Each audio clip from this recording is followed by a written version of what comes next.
So, waxaynu ka soo hadalnay Git ayaynu ka soo hadalnay. Maanta waxaan rabnaa inaan sharaxno Git repository. So markii la rabo in la isticmaalo Git featureska, waxaa loo baahanaa repository aa loo baahanaa. Repository-na waxa waaye waa folder kaasoo lala isticmaalo Git si loogu talagalay dhammaan isbedeladii ku yimin project-gan. Mar walba waxaynu maqalnaa wax soo baxay new version, waxaa soo baxay version cusub oo ah 2.1, 2.2. So versioniskan mar walba haddii la rabo in version kale loo laabto, macnaha waxaa la isticmaalaa Git aa la isticmaalaa. Git ayuu ka saacidayaa inaa older versioniskaadii aa u laaban kartid. Repository-gan wuxuu kaa saacidayaa in yacnaha uu project-gaada uu kugu sameeyo qaanad dan aad mar walba aad ka track-gareyn kartid isbedelada ku imaaday koodkaada. Haddii isbedel qaldan u yimidna aad dib u laaban kartid oo si aa undo aa u dhahdid. So markii la rabo in la isticmaalo maxaa la yiraahdaa Git repository in yacni la sameeyo, waxaa loo baahan yahay waxaa loola isticmaalaa Git commands. Git commands. So si loo abuuro Git repository, waxaa loo baahanaa ama waxaa kaa saacidaya commandiga git init. Git init wuxuu kaa saacidayaa in uu ku abuuro ama ku initialize gareeyo local storage ama local repository inuu ku abuuro oo localkaada ah mar walbana aad ku track-gareyn kartid maxaa la yiraahdaa isbedelada ku yimid maxaa la dhahay koodkaada. So waxaa jira some projects aa jiraan oo aanan u baahnayn maxaa la yiraahdaa aanan u baahnayn Git init inaad dhahdid. Sida example React project oo kale. Project-ga React uma baahna maxaa la yiraahdaa Git init inaad dhahdid.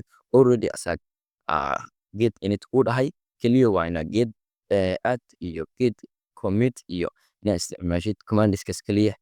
Laakiin project caadi ah marka aad sameynaysid wuxuu kaaga baahnaanaa Git init inaad dhahdid si aa u initialize gareysid ama lagugu sameeyo repository cusub. So hadda waxaanu imaanay project-geeni oo ah starting point-ga noo ahaa. Waxaanu rabnaa inaan u sameyno Git repository. So marka aad rabtid inaad u sameysid waxaa imaataa inta waxaa tagtaa terminal, new terminal.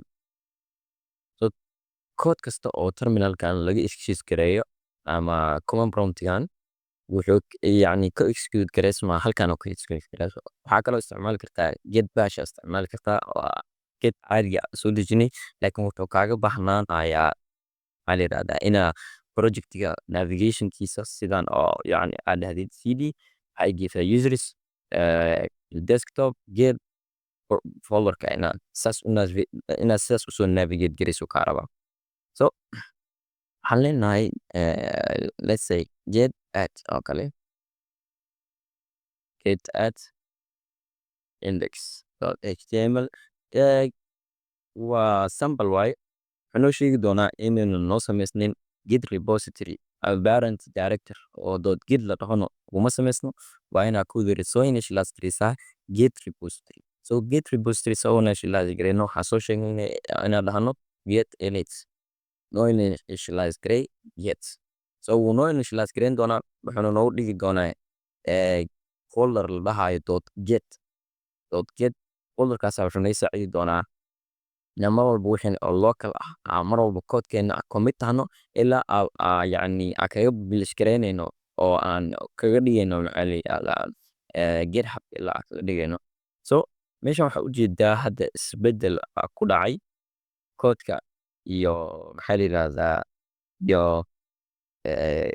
isbedel ku imaaday macnaha fartii way isbedeshay cagaar ay noqotay. Meeshan la u aa ujeedaa oo ah sheygan in oo cadeen waa in sheygan loo initialize gareeyay repository-ka.